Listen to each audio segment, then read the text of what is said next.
All right, let's look at how complex the recruiting process actually gets behind the scenes.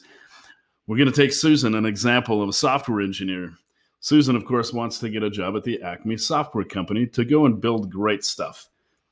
At the Acme Software Company, we have hiring manager Bob. Of course, Bob works with his HR business partner. Her name is Joan. This is a typical scenario in a mid-sized company.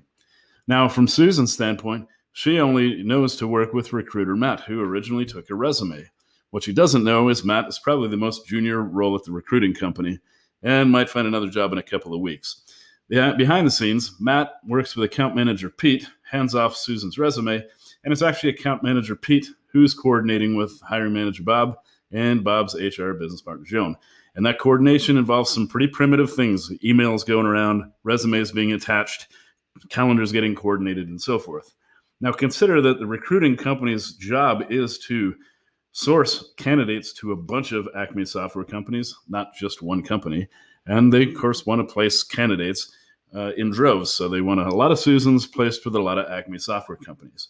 So when you look at all the manual touch points here, it's not hard to see that if HR business partner Joan in one of these companies happens to get COVID, or if Bob takes a 2-week vacation, this process can break down.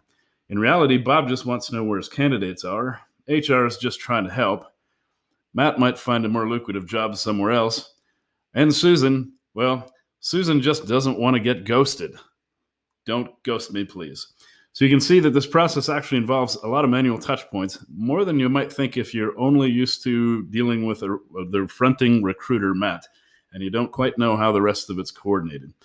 Any one of these links in the chain break down, any one of these interactions get offline or become uncoordinated, and it's possible for the handshaking that's involved in the process to become a problem and possibly result in less than stellar feedback to Susan.